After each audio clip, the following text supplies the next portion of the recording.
그러면 사도신경으로 우리의 신앙을 함께 고백하겠습니다. 나는 전능하신 아버지 하나님, 천지의 창조주를 믿습니다. 나는 그의 유일하신 아들, 우리 주 예수 그리스도를 믿습니다. 그는 성령으로 잉태되어 동정녀 마리아에게서 나시고 본디오 빌라도에게 고난을 받아 십자가에 못 박혀 죽으시고 장사된 지 사흘 만에 죽은 자 가운데서 다시 살아나셨으며 하늘에 오르시어 전능하신 아버지 하나님 우편에 앉아 계시다가 거기로부터 살아있는 자와 죽은 자를 심판하러 오십니다. 나는 성령을 믿으며 거룩한 공교회와 성도의 교제와 죄를 용서받는 것과 몸의 부활과 영생을 믿습니다. 아멘. 다 함께 찬송가 337장을 찬양하시겠습니다.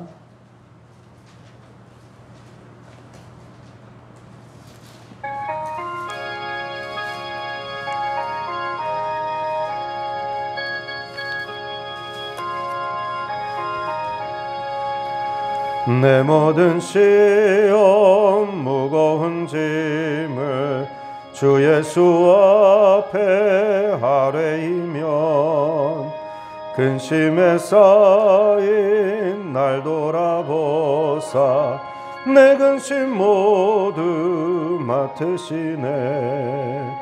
무거운 짐을 나 홀로 지고 견디다 못해 쓰러질 때 불쌍히 여겨 구원해 주리 은혜의 주님 오직 예수. 내 모든 괴로움 닥치는 환난 주 예수 앞에 아뢰이면 주께서 친히 날 구해 주사 넓으신 사랑 베푸시네. 무거운 짐을 나 홀로 지고 견디다 못해 쓰러질 때 불쌍히 여겨 구원해 주리 은혜의 주님 오직 예수. 내 짐이 점점 무거워질 때 주 예수 앞에 아뢰이면 주께서 친히 날 구해 주사 내 대신 짐을 져주시네. 무거운 짐을 나 홀로 지고 견디다 못해 쓰러질 때 불쌍히 여겨 구원해 주리 은혜의 주님 오직 예수. 마음의 시험 무서운 죄를 주 예수 앞에 아뢰이면 예수는 나의 능력이 되사 세상을 이길 힘주시네. 무거운 짐을 나 홀로 지고 견디다 못해 쓰러질 때 불쌍히 여겨 구원해 주리 은혜의 주님 오직 예수. 아멘. 하나님께서 오늘 우리에게 주시는 말씀은 시편 77편 1절부터 20절까지의 말씀입니다. 시편 77편 1절부터 20절까지의 말씀입니다. 함께 교독하시겠습니다. 제가 먼저 1절의 말씀을 읽겠습니다. 내가 내 음성으로 하나님께 부르짖으리니 내 음성으로 하나님께 부르짖으면 내게 귀를 기울이시리로다.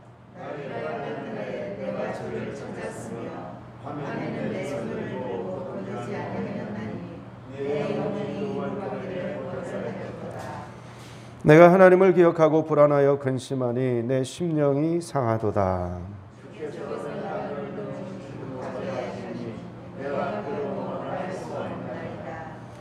내가 옛날 곧 지나간 세월을 생각하여 싸우며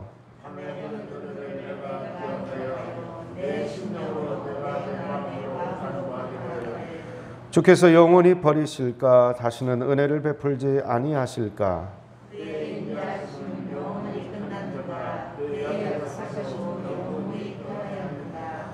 하나님이 그가 베푸실 은혜를 잊으셨는가? 노하심으로 그가 베푸실 긍휼을 그치셨는가 하였나이다.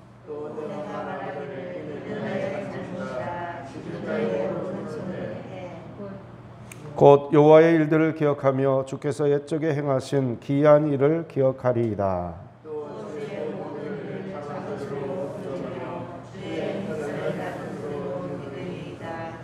하나님이여 주의 도는 극히 거룩하시오니 하나님과 같이 위대하신 신이 누구오니이까?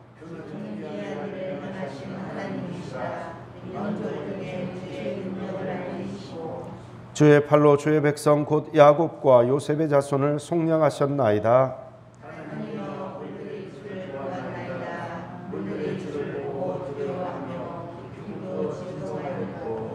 구름이 물을 쏟고 궁창이 소리를 내며 주의 화살도 날아갔나이다.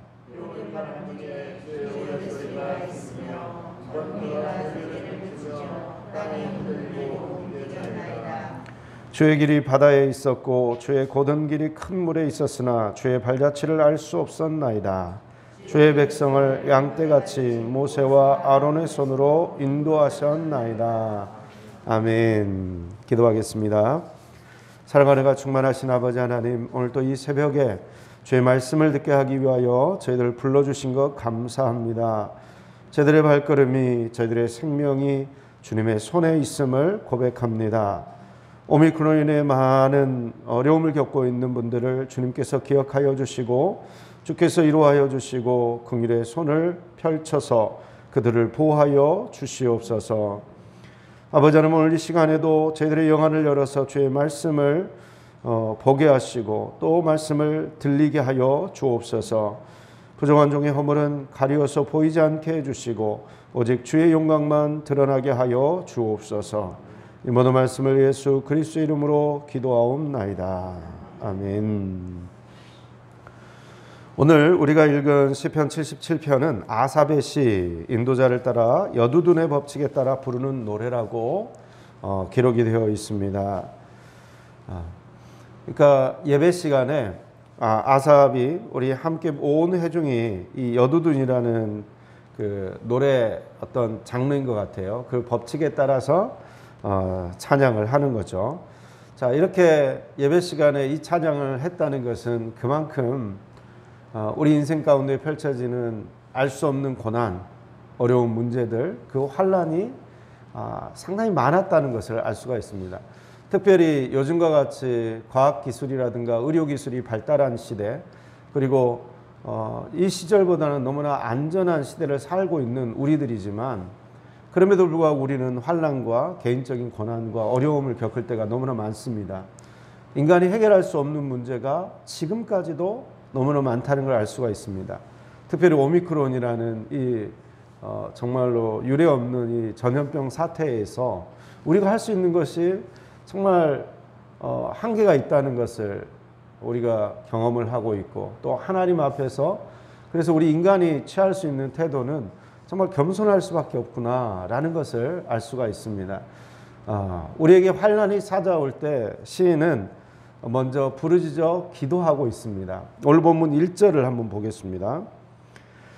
함께 읽겠습니다. 내가 내 음성으로 하나님께 부르짖으리니 내 음성으로 하나님께 부르짖으면 내게 귀를 기울이시리로다. 네. 문제를 만났을 때, 고난을 만났을 때 하나님 앞에 부르짖어 기도해야 합니다. 그것이 하나님이 우리에게 원하시는 것입니다. 그래서 시인은 2절에 나의 환난 날에 내가 주를 찾았고 밤에는 내 손을 들고 거두지 아니하였나니 내 영혼이 위로받기를 거절하였도다. 이렇게 이야기를 하고 있습니다. 환난 날에 주님을 찾았습니다. 간절히 부르짖어 기도합니다. 그리고 영혼의 밤일 수도 있겠고 지금 현재 시간적인 밤일 수도 있겠지만 밤까지 하나님을 늘 의지하고 기도했다는 것입니다. 근데 이렇게 간절히 부르짖었을 때 한 번에 뭔가 응답이 되고 문제가 해결되면 좋을 것 같은데 그렇지 않은 상황을 만나게 됩니다. 그래서 그때 시인은 뭐라고 말합니까? 3절에 보니까 내가 하나님을 기억하고 불안하여 근심하니 내 심령이 상하도다. 하나님에 대한 어떤 원망이 생기는 거죠. 왜 하나님이 하필 왜 나한테, 왜 우리 가족에게 이런 문제를 허락하셨는가? 왜 나한테만 이런 극심한 고난을 주시는가? 이렇게 생각할 수 있다는 것입니다. 그러나 이런 이해되지 않는 환난과 고난과 문제 앞에서 우리가 가져야 되는 태도는 기도를 멈추고 돌아서는 것이 아니라 부르짖어 기도해야 된다는 사실입니다. 내가 이해할 수 없는 환난, 우리 가족에게 있는 당한 그 아픔, 그걸 가지고 하나님 앞에 끝까지 기도해야 된다는 사실입니다. 우리가 사실 처음 신앙생활을 할 때는 하나님 앞에 기도하는 것마다 다 응답되지 않습니까? 그렇죠? 우리의 신앙이 어렸을 때는 우리가 뭐 아주 사소한 것도 기도하면 그냥 제깍제깍 응답되는 경험들을 많이 하셨을 것입니다. 그러나 우리가 신앙생활을 계속 하다 보면요, 우리가 기도하는 것마다 응답되지 않는 경우가 많습니다. 왜 그렇습니까? 우리를 영적으로 단단한 신앙인으로 만들어가기 위함입니다. 그래서 하나님께서는 우리 욕심으로 구하는 것, 그리고 우리에게 필요 없다고 생각하시는 것, 그리고 우리를 더 성숙하고 거룩한 주님의 자녀로 만들어가기 위해서 어쩔 수 없이 주어지는 인내와 연단의 어떤 시험들이 있는데 그 시험들을 바로 피할 수 있도록 하시지 않고 그 시험과 그 문제 속에서 하나님 앞에 계속 부르짖어 기도하게 하십니다. 우리가 해야 되는 건 뭐예요? 끝까지 부르짖는 것입니다. 언제까지요? 응답될 때까지 기도하는 것입니다.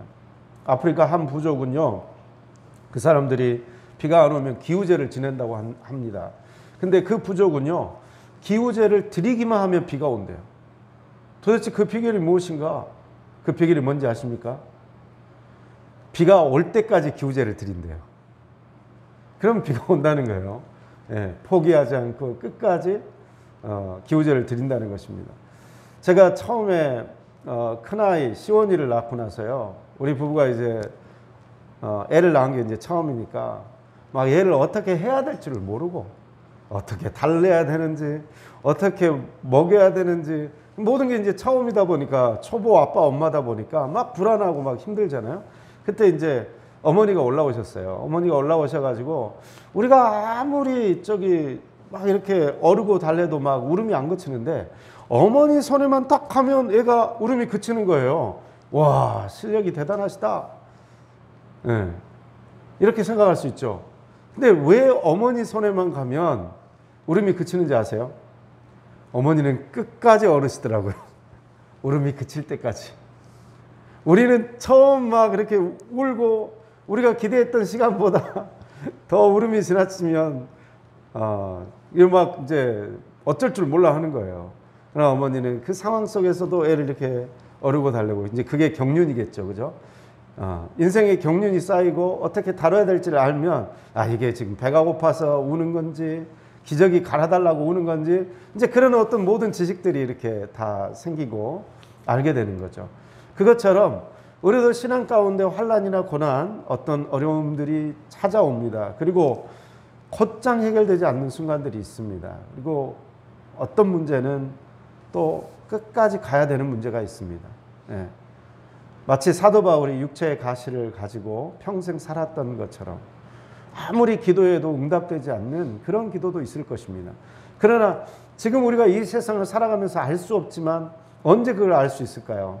이제 주님 나라에 가서 주님 앞에서 물어보면 그때 이제 알려주실 거예요. 주님, 제 인생은 왜 이렇게 고난이 많았습니까? 왜 이렇게 힘든 일들이 많았습니까? 왜 우리 자식들한테는 정말 해결할 수 없는 그 문제가 있었습니까? 이렇게 여쭤볼 때 아마 말씀해 주실 것입니다. 지금은 우리가 그 의미를 이해할 수 없을지 몰라요. 지금 살아가면서는. 그러나 만약 이 문제가 해결될 수 있는 문제라면 우리는 끝까지 기도하는 것이고, 그렇죠? 언제까지요? 우리가 주님 나라 갈 때까지 기도해야 합니다. 그리고 이렇게 기도하다 보면요, 주님께서 알려주셔요. 주님께서 야, 더 이상 기도하지 마라. 그 문제는 내가 너한테 그걸 허용을 한 거다. 아니면 야, 내가 바꿔줄게. 그래, 네 기도대로 내가 고쳐줄게. 이렇게 말씀하실 수도 있죠. 그죠? 어떤 상황인지 각 개인에게 허락하신 하나님의 뜻이 우리는 무엇인지 모르잖아요. 그죠? 그럼 어떻게 해야 됩니까? 끝까지 기도하는 거죠. 일단 벽이 느껴지는 그 순간에서 멈추면 안 돼요. 그걸 넘어서야 돼요. 그걸 넘어서면 하나님의 분명한 계획과 뜻이 느껴질 때까지, 그래서 내 마음에 평강이 찾아오든지, 그래서 그 문제를 품고 가든지, 아니면 그 문제를 깨부수고 더 믿음으로 한 단계 더 도약을 하든지, 그거를 우리는 부르짖어 계속 기도해야 된다는 사실이죠. 그렇게 기도할 때에 우리 마음속에 평강이 찾아올 줄 믿습니다. 어느 방향이든, 내가 원하는 방향으로 응답이 되든, 기도 응답은 두 가지가 있잖아요. 내가 원하는 대로 응답되는 게 기도 응답일 수도 있겠지만, 내가 원하지 않는 방향으로 응답된 것도 기도 응답이라는 사실을 알아야 돼요. 네. 오직 응답의 주권은 하나님께 있습니다. 하나님께 있으니까 우리는 포기하지 말고 기도해야 된다는 사실이에요. 계속해서 기도하시기를 바랍니다. 이렇게 기도를 할 때에 우리는 낙심의 고비를 잘 넘어가야 돼요. 오늘 5절부터 보면요, 9절까지 시인도 이 낙심의 어떤 위험이 지금 다가왔어요. 내가 옛날 곧 지나간 세월을 생각하여 싸우며 밤에 부른 노래를 내가 기억하여 내 심령으로 내가 내 마음으로 간구하기를 주께서 영원히 버리실까? 다시는 은혜를 베풀지 아니하실까? 그의 인자하심은 영원히 끝났는가? 그의 약속하심도 영구히 패하였는가? 하나님이 그가 베푸실 은혜를 잊으셨는가? 노하심으로 그가 베푸실 긍휼을 그치셨는가 하였나이다. 하나님이 계신 것 같지 않아요. 하나님은 내 기도는 안 들어주시는 것 같아요. 나에게 계속 분노하고 있는 것 같아요. 하나님을 향한, 그리고 기도를 계속 해야 되는가 말아야 되는가, 이런 어떤 의문점이 드는 거죠. 그리고 낙심이 되는 거예요. 자꾸 기도해도 소용없네. 기도해도 하나님이 말씀도 안 하시는데 뭐하러 기도하나, 이런 낙심이 계속 들어온다는 사실입니다. 그러나 시인은 이 낙심의 위기를 슬기롭게 잘 넘어갔습니다. 어떻게 넘어갈 수 있었습니까? 그것은 하나님께서 자기에게 베풀어 주신 일, 그리고 하나님의 성품, 하나님이 어떤 분이신가, 어떤 위대한 일을 하신 분이신가, 그리고 나에게 베풀어 주신 은혜가 무엇인가, 이것을 생각하고 감사와 찬양으로 극복했다는 사실을 알 수가 있습니다. 오늘 본문 그래서 10절에 보면 이 시인은 회개를 합니다. 또 내가 말하기를 이는 나의 잘못이라 지존자의 오른손에 해 곧 여호와의 일들을 기억하며 주께서 옛적에 행하신 기이한 일을 기억하리이다. 나의 잘못입니다. 뭘 잘못했다는 뜻일까요? 하나님이 얼마나 큰 일을 행하셨는지, 기이한 일을 행하셨었는지, 그것을 내가 생각하지 않고 낙심에 빠졌다는 것입니다. 하나님께서 현재까지 이끌어 주셨고 현재도 함께하고 계시며 미래도 함께하실 은혜의 하나님, 능력의 하나님, 긍휼이 많으신 하나님이라는 그 사실을 내가 이 실족해가지고 그것을 놓아버릴 위험에 빠졌었다는 거죠. 우리가 기도하다가 기도가 응답이 안 되고 오래되면 어떻게 됩니까? 이런 낙심에 빠지는 거죠. 예. 아유, 하나님 안 계셔. 신앙생활해도 아무 소용없어. 예. 어떻게 하나님이 계시는데 나한테 이런 일이 생기나? 이렇게 낙심에 빠질 수 있다는 것입니다. 하나님의 부재가 느껴지는 그런 순간순간들이 찾아올 때마다 우리는 이런 낙심에 빠지지 말고 어떻게 해야 됩니까? 하나님이 나와 함께 하셨던 그 은혜, 그 사랑을 기억해야 된다는 것입니다. 제가 어떤 목사님 얘기를 들었는데요. 이런 얘기를 하시더라고요.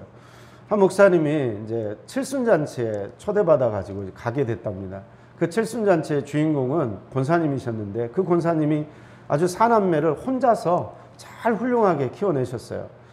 그분이 결혼을 하고 나서 얼마 안 돼가지고 30살 때 30대 아주 초반에, 그러니까 아주 젊을 때죠. 그 권사님 아주 젊을 때 남편이 암으로 죽습니다. 근데 암으로 떠나기 그 몇 달 전에 남편이 그랬대요. 함께 여행을 좀 가자고. 그래서 여행을 갔대요.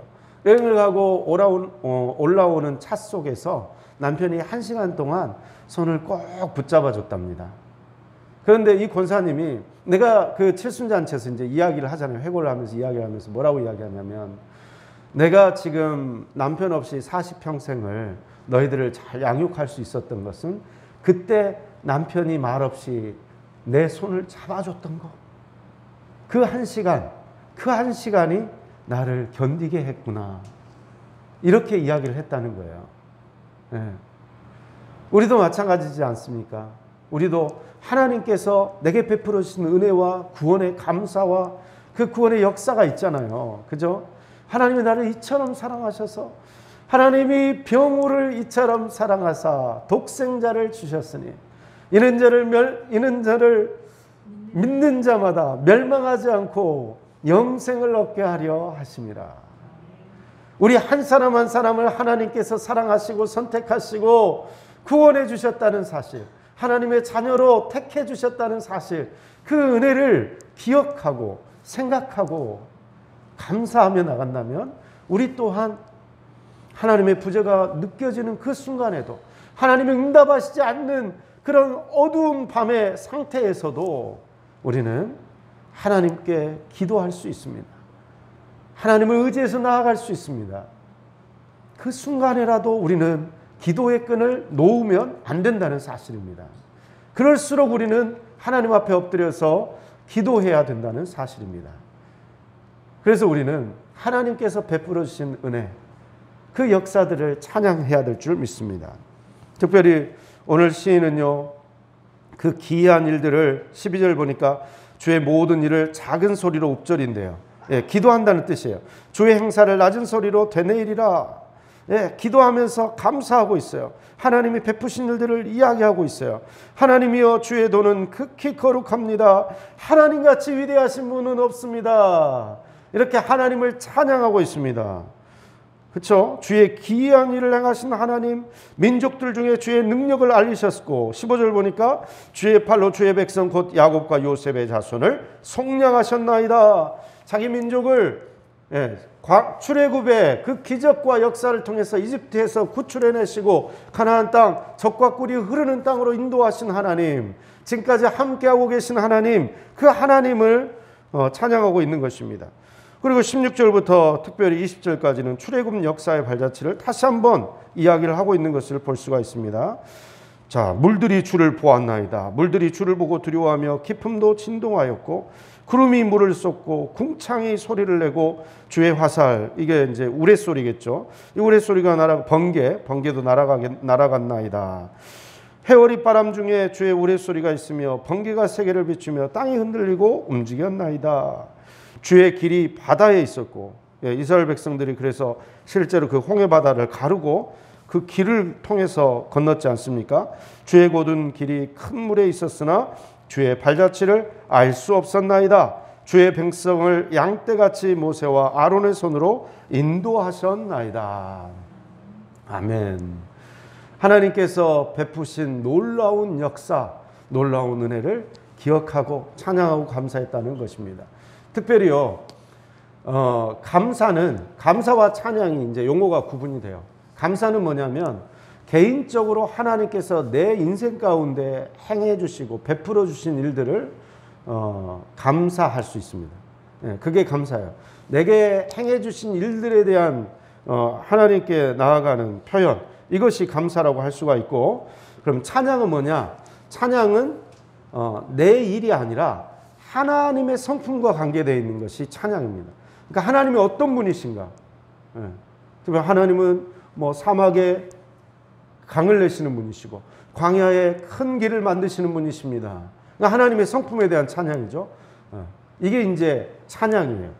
그래서 감사는 나와 직접적인 하나님 베풀어 주신 은혜에 대한 표현이라면, 찬양은 하나님이 어떤 분이신가를 깨닫고 그 하나님을 높여드리는 거예요. 그래서 신앙의 수준이 더 깊어지면 어떻게 되느냐? 감사에서 찬양을 많이 하게 되어 있어요. 하나님이 어떤 분이신가를 계속 기억하면서 하나님의 이름을 높이 올려드리는 거죠. 우리도 사실 사람에게 있는 것이 무엇입니까? 인정받고자 하는 욕구거든요. 누가 나를 알아주면 기쁘잖아요. 그죠? 예. 알아주면 기뻐요. 그것처럼 하나님도요. 왜 하나님께서 인간을 만드셨겠습니까? 하나님이 인간 덕을 보려고 그렇게 만드셨을까요? 우리 사람 덕 좀 보려고? 사실 그건 아니죠. 예. 인간을 만드신 이유는 사랑하시기 위해서 만드셨거든요. 하나님의 속성이 사랑이에요. 근데 그 사랑은 혼자 하는 게 아니잖아요. 그래서 삼위일체로 계시잖아요. 하나님께서도. 그 사랑은 서로 이렇게 표현해주고 인정해주는 거거든요. 예. 그래서 하나님은 우리로부터 인정받으실 때 너무나 좋아하세요. 예. 기도가 막히고 환난 가운데 어려움 가운데 우리가 끝까지 기도해야 된다는 사실입니다. 예. 그리고 주님 앞에 주님께서 베풀어 주신 일들에 감사할 뿐만 아니라 주님은 어떤 분이신가? 주님이 온 우주 만물을 다스리시는 창조주 되신다. 이 사실을 찬양하면서 끝까지 기도해야 된다는 사실이죠. 이렇게 계속해서 기도해 나간다면 하나님께서 분명한 응답을 주시고 마음속에 평강으로 함께 하실 줄 믿습니다. 이러한 은혜를 누리시는 저와 여러분들 다 되시기를 간절히 기원드립니다. 아멘. 기도하겠습니다. 사랑하는 은혜가 충만하신 아버지 하나님, 주께서 저희들 택하여 주시고 인도하여 주시니 감사를 드립니다. 너무나 어려운 환난과 고난 속에서 부르짖어 기도합니다. 낙심하지 않게 하여 주옵소서. 끝까지 포기하지 않게 하여 주시고 끝까지 인내하며 기도하게 하여 주옵소서. 하나님이 얼마나 큰 일을 행하셨는지 감사하게 하시고 하나님께서 얼마나 위대한 분이신지 찬양하는 저희 모두가 되게 하여 주옵소서. 이 모든 말씀을 예수 그리스도의 이름으로 기도하오며 지금은 우리를 죄에서 구원하신 주 예수 그리스도의 은혜와 아버지 하나님의 극진하신 사랑하심과 성령님의 인도하심과 위로하심과 교통하심의 역사가 실패와 어둠과 좌절과 환난 속에서도 끝까지 기도를 멈추기 원하지 않는 결심을 하는 귀한 성도님들 한 분 한 분 위에, 가정과 일터와 사업장 위에, 자녀들의 앞날 위에, 합렬제일교회와 이 나라 이 민족 위에 지금부터 영원토록 함께 하옵시기를 간절히 축원하옵나이다. 아멘.